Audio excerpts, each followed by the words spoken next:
I went to see my sister on her first day at her father-in-law's company. I found her cleaning toilets. Her father-in-law said, "This is the only job she can handle." Her husband smiled. My sister saw me and broke down in tears. I said nothing. I just walked out and called. Can you imagine walking into what you think is a celebration, only to find your own sister, face red with humiliation, scrubbing a filthy toilet, while her husband stands nearby, laughing? That moment right there shattered everything I thought I knew about family and betrayal. My name is Gary. I'm 33, the oldest kid, the big brother, the one everyone always counted on. I own this little toy store in town. Wooden trains, puzzles, those tiny birdhouses you can paint yourself. Kids run in here and for a few minutes they forget to be grumpy. That's why I love it. I fix broken wheels, tie ribbons, wrap birthday presents with way too much tape. People joke I'm Santa without the beard. In my family, that wasn't just a compliment. It became a job title. Gary will figure it out.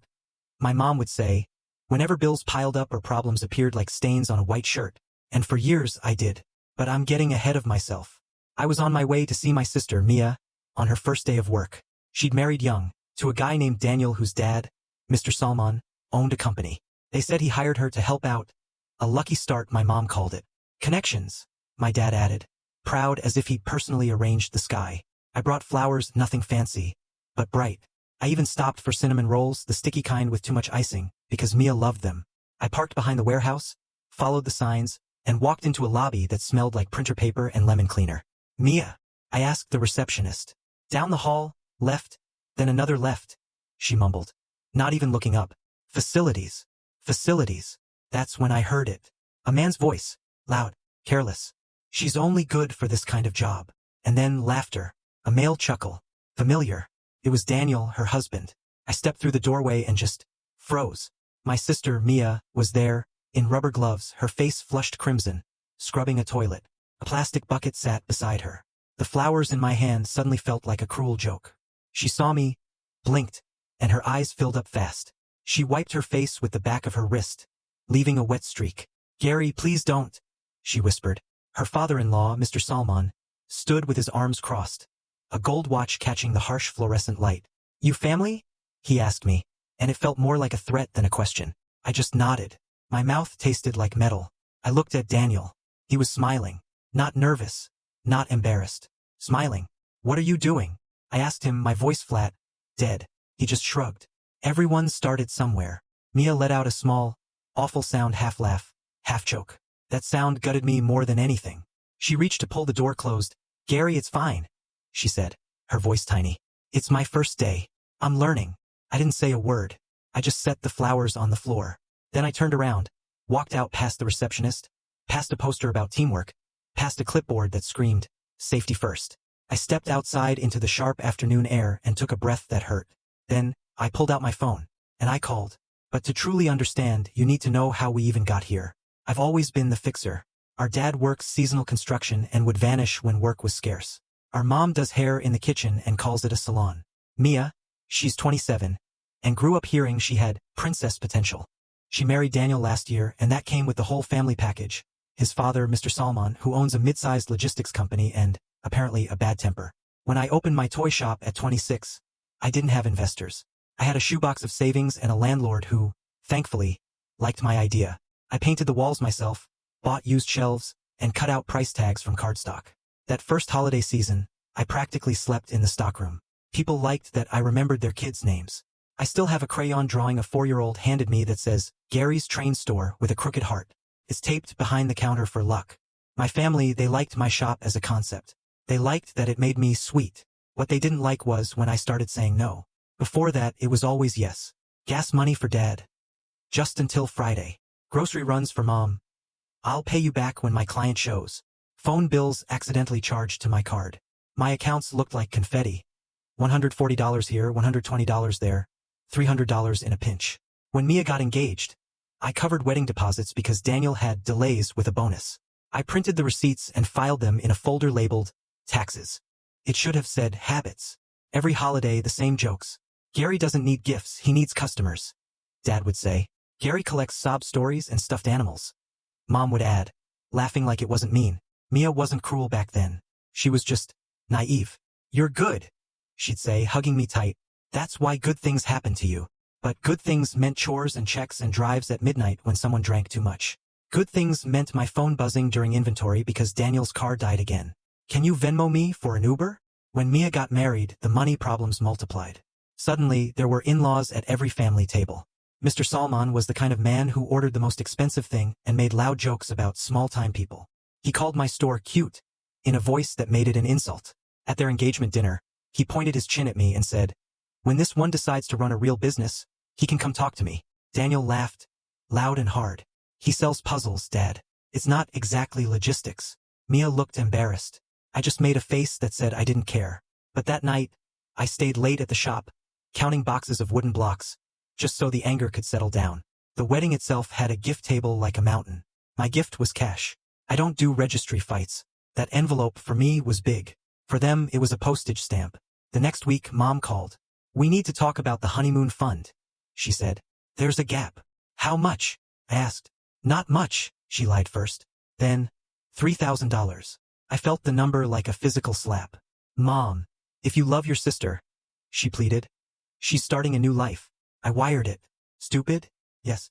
But the way Mia texted me, "Thank you, thank you, thank you, you saved us," made it feel less stupid for about 5 minutes. Then came the chats. The family group. Chat. Rising stars. Mom named it. Photos of fancy dinners. A new watch on Daniel's wrist.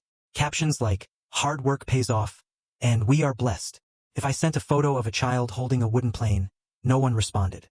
If I sent a video of a toddler ringing the little bell by the register after choosing a sticker, Mom would heart it, then immediately paste a link to an article about real entrepreneurship.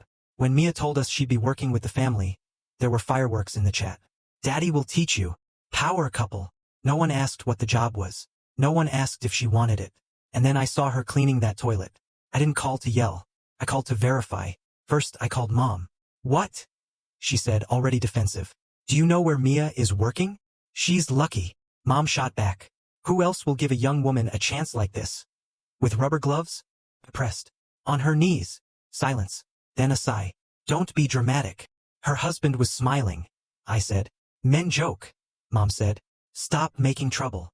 Then I called Mia. She didn't pick up. Then I called Daniel. He answered on the second ring, cheerful like a radio host. "Gary, you met the team." "I saw Mia." I said. "Explain." "It's the first day," he said, like I was dense. "Dad's showing her discipline. It builds character. Everyone starts at the bottom." "That's not a bottom," I snapped. "That's humiliation." He laughed again. "You're sensitive. You always were." He paused, then added, "By the way, we're moving into a bigger apartment. We'll do a housewarming soon. Bring that famous Gary dip." Something hard, cold, settled in my chest. The week after, the requests escalated. "Mia's car needs new tires. Can you help? We're short on rent while her first paycheck clears." "Mom's salon sink cracked. Urgent." Each message dripping with please and 3 sad face emojis. Like sugar on a bruise. I helped once, twice. Then I opened my accounting app and scrolled. Money out. Money out. My landlord had just raised my shop's rent. A supplier wanted prepayment because of market delays. I stared at my numbers, and a cold line drew itself through me. I typed into our family chat, "We need to talk about money." No one answered for 3 hours. When they did, it was Mom, not on text. Sunday dinner, 6 p.m. I spent the rest of the week with a knot in my stomach, organizing receipts by category. Mia and Daniel, parents, miscellaneous. I printed bank screenshots and highlighted dates. It felt like homework for a subject I hated. Saturday, Mia came into the shop. She had sunglasses on and carried a paper cup of coffee. She stood by the display of kites, touching a blue one like it was fragile. "I'm fine," she said, without me even asking. "You don't look fine," I replied. "I can handle it," she insisted. "Don't embarrass me." "I won't," I said. "But I'm done paying for people who insult you." Her laugh was small, mean, borrowed from someone else. "You always act like a hero." "I'm tired of acting," I said. She left without buying anything. I watched the bell on the door swing and go still. Sunday dinner was at my parents' house. A plastic tablecloth with cherries. Grease on the stove that had been there longer than any apology. The TV was on in the living room, low, as if conflict needed a soundtrack. Everyone was already there. Mom wielding a serving spoon like a scepter. Dad scrolling on his phone.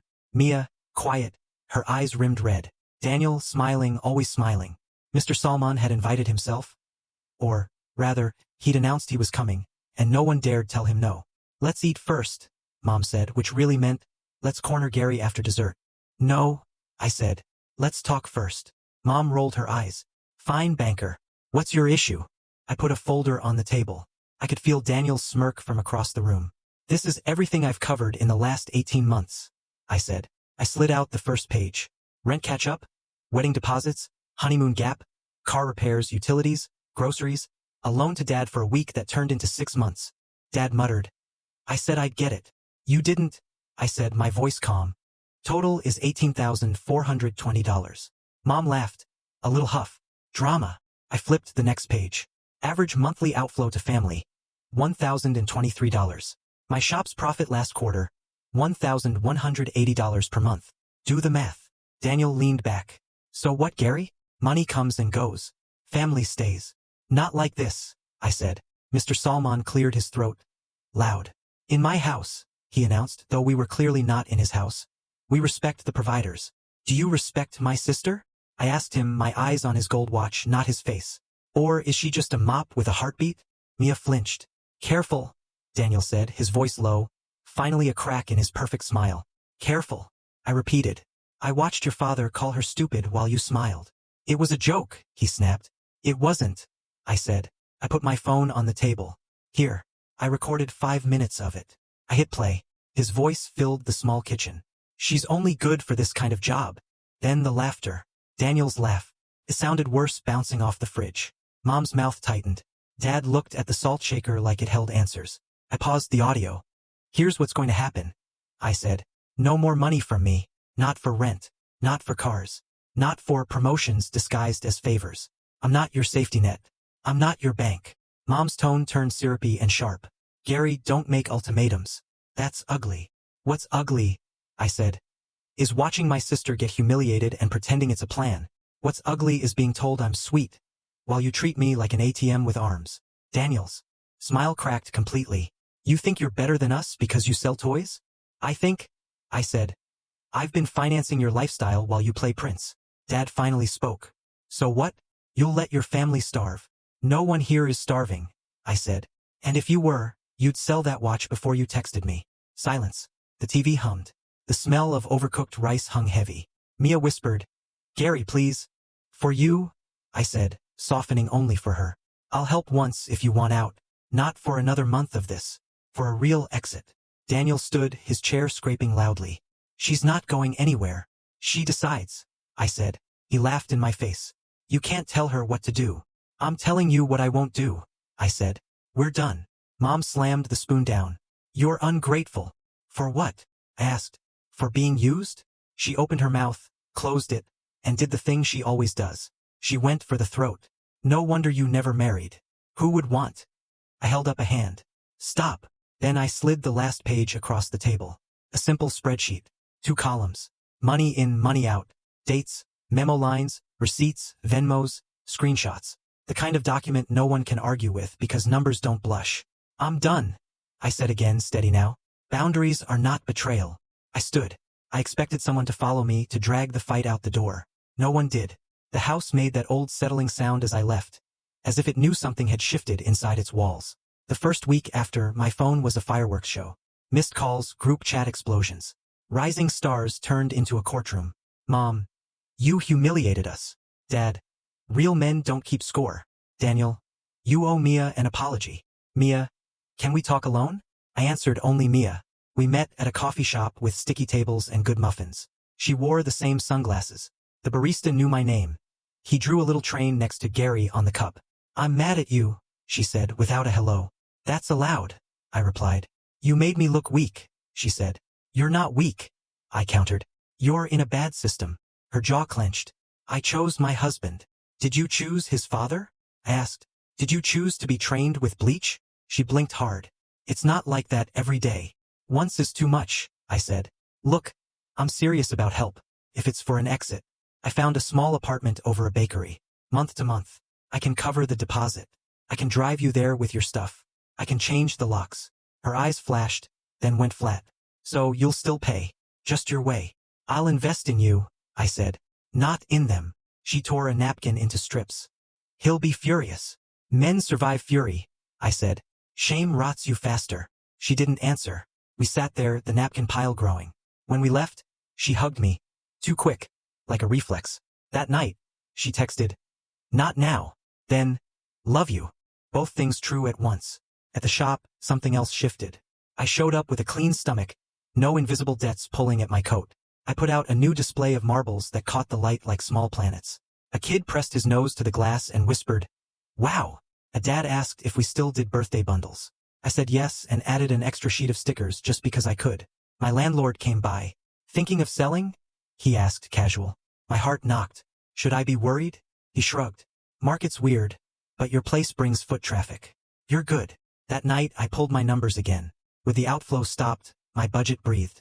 I added a class, Saturday Fix-It Hour, where kids bring broken toys, and I teach them to glue, sand, be gentle. The first Saturday 7 kids showed up. By week 3 we had 12 and a wait list.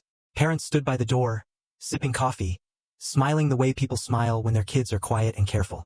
One afternoon, a woman came in with a little boy carrying a stuffed dinosaur with one arm missing. "Can you help, Mr. Gary?" he asked, like we'd known each other forever. "Let's try," I said. We sat at the repair table. I showed him how to thread a needle. His tongue stuck out in concentration. When we finished, he hugged the dinosaur. Then me. "Quick." His mom tapped the tip jar. "For the kindness fund," she said. I put the bills in the envelope labeled community. That envelope had been thin for months, puffed up again. On the wall behind the counter, I added another crayon drawing. At home, quiet became my favorite sound. I realized I hadn't cooked a proper dinner in weeks, so I made a pot of soup big enough for leftovers. I ate at the table instead of standing by the sink. I slept through the night. The family took longer to adjust. Mom tried a new angle. Nostalgia. "Remember when you scraped your knee and I made popsicles?" she texted. "I do," I replied. "Boundaries still stand." She waited a day. Then, "No one will take care of us when we're old." "You're not old," I wrote. "Start today." Dad sent me a link to a tool set he wanted. "On sale," he wrote. "Nice," I replied. Period. Nothing else. Daniel sent paragraph after paragraph. "You embarrassed me. You're jealous. You're a child selling toys. Real men provide." I didn't respond. The world didn't end. Mia sent fewer texts but sweeter ones. A photo of the bakery window with the apartment sign. No comment. A photo of her hand without her wedding ring. No comment. Then a photo of the ring on a napkin with the words, "I'm not ready," written in pen. I hearted the photo and wrote, "I'm here. Not money. Not rescue. Just here." 2 weeks later, she asked me to meet her outside her place. She had a duffel bag and a box of shoes. "Don't make a speech," she said. "I won't," I replied. We drove to the apartment over the bakery. The landlord, a small woman with a silver braid, showed us a studio with a blue door and a view of the alley, strung with lights. It smelled like cinnamon. Mia touched the window frame and nodded. "Okay." I paid the deposit. She signed the lease. She cried in the stairwell, where no one could see. Daniel called 9 times that night. The 10th time I picked up. "She's safe," I said. "You think you can steal my wife?" he snarled. "She's a person," I said. "She can't be stolen. She can choose." "I'll come get her," he threatened. "She doesn't want that," I said. "I'll talk to your mother," he yelled, like it was a powerful threat. "Talk to your father," I said, and hung up. I expected chaos. Instead, it was boring. And boring, I learned, is the opposite of crisis. Mia got a job at a daycare, 2 bus stops away. She came by the shop on her lunch break and ate sandwiches behind the counter. We didn't discuss the toilet or the video or the ring. We talked about kids who say passetti, about which glue works best on plastic dinosaurs. She started to smile like herself again. Slow and real. News traveled as it always does. Our aunt called to say she was proud. Our cousin messaged me that he was reevaluating some stuff. Dad pretended nothing happened. Mom posted a Bible verse about forgiveness on Facebook and tagged no one. Mr. Salman never called me. He sent a message to Mia that simply said, "Ungrateful girl." She didn't reply. She blocked his number. The group chat went quiet. Then it renamed itself. Not Rising Stars anymore. Just family. No emojis. People think the hard part is the fight. For me, the hard part was the stillness. After the hours where I didn't have to be on call, where I could hear my own thoughts without someone else's emergency scratching at the door, I started keeping a little notebook under the counter at the shop. Not for expenses. For good things. Tuesday. A girl traded 2 rocks for a marble, then brought the marble back and said she missed her rocks. We traded again. Thursday. A dad cried when his son said his new kite was The wind's best friend. Saturday. A teenager bought a puzzle and said, "For my brain." I wrote them down because I used to write bills and bargains disguised as love. This was better. One evening, closing time, I looked at the crayon drawings on the wall and saw there was no space left. A good problem. I moved the bell and hung a new corkboard. I wrote a small sign. Proof that people are good. Filled up fast. Mom came by the shop a month later. She hovered near the door like the bell might bite. "Hi," I said. She looked around as if expecting an audience. "You look well," she said. "I am," I told her. She picked up a small wooden car and turned it over. "We did not do right by you," she said, plain for once. I didn't rush to fill the silence. She put the car down carefully. "I am learning something," she said. "When I call you only when I need something, you answer less. That's how phones work," I said, and smiled to soften it. She breathed out. "Coffee?" "Sure," I said. "But no money talk." "No money talk," she repeated. We walked to the bakery downstairs. Mia was behind the counter, hair up, her laugh easy. She saw us, and for a second I saw the younger version of us. The kids who shared a torn comic book and a pack of gum. She handed Mom a coffee. "On the house," she said. Mom reached into her purse. "I'll pay." Mia shook her head. "I want to." We sat by the window. The world did not burst into flames. We talked about the weather and muffins, and the way the new bus route shaved 8 minutes off the commute. Ordinary miracles. That night, Daniel texted me, "You ruined everything." I stared at the screen for a long minute. Then I deleted the conversation and blocked the number. My hands didn't shake. My chest felt light. At the shop, closing time, a little boy rang the bell 3 times because one felt too small. His mom apologized. "He's overexcited." "That's allowed," I said. He held up a crooked drawing of a train and said, "Can it go on the wall?" "Absolutely," I said. He watched me pin it up. It took the last empty space on the new corkboard. Walking home, I called Mia. "You good?" "I'm okay," she said. "I signed up for evening classes. Early childhood education." "Proud of you," I said. "You always say that," she replied. "I always mean it," I said. At my apartment, I sat at the table where I used to sort receipts no one respected. I wrote one more thing in my notebook. I'm not an ATM. I'm a person. I can be kind and say no. Both truths fit in one body. I closed the notebook. I slept. Here's the moral, in case you need it as plain as I did. Love without boundaries is just a slow way to drown. Saying no isn't cruelty. It's a life jacket you hand to yourself. And sometimes, the loudest kindness you can offer the people you love is refusing to fund their worst habits. I'm Gary, oldest kid, toy store owner, former family bank, present tense. Brother, son, man with a door you can knock on for coffee, conversation, a place to breathe. Not for bailouts. I won't apologize for that. Not now. Not ever again.